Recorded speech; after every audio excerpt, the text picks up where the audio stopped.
Finally guys অনেকক্ষণ পরে আমি যাবার লাগি রেডি হয়ে গেছি। বাড়ির থেকে স্নান টান করে বেরিয়েছি, হোয়াইট প্যান্ট হোয়াইট শার্ট আর ব্ল্যাক সানগ্লাস মেরি জান। তো গাইস এই ড্রেসে আমার কিরকম লাগে তোমরা অবশ্যই কইয়া যাই। তারপরে গাইস ওই সুন্দর টেডিটা আমরা বাড়িগ্রাম বাজারও একটা কসমেটিকের দোকানও আমরা এই দুই বন্ধু মিলিয়ে এটা চয়েস করিয়া কিনছি। তো ফাইনালি গাইস এখন আমরা এই গিফটটা কিনে হয়ে গেছে, যেটা গিয়ে আমরা দিতাম বন্ধুর অন্নপ্রাশন গিয়া। শুধু আমি বন্ধুর অন্নপ্রাশন করি আর এখানে দেখতে পারে আমার বন্ধু রাজদীপ আটি আটি যার গাইস বাড়িগ্রাম বাজার থেকে একটু জায়গা আমরা আটি আটি ফুসে যাইমু কিছুক্ষণের মধ্যে।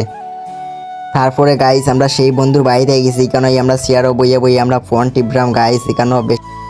তো গাইস আজকে আমরা ওই যে এখানে দেখতে পাঠাবো তার বাড়ি আজকে প্রোগ্রাম হয়েছে। এখন আমরা রাস্তার মধ্যে এসেছি গাইস, এই আমরা তিন বন্ধু মানে আমরা স্কুলে পড়ছি, আমরা এখন পড়া বাদ দিয়েছি গাইস, এখন অন্য স্কুলে অ্যাডমিশন নিয়েছি। এর লিগে ভাই আমরা বন্ধুত্বটা কোনো বজায় রয়েছে। তো গাইস এখানের মধ্যে আমার ভিডিও শেষ করা। আমি জানি তোমরা কেউ লম্বা ভিডিও দেখো না, লাইক কমেন্ট শেয়ার অবশ্যই।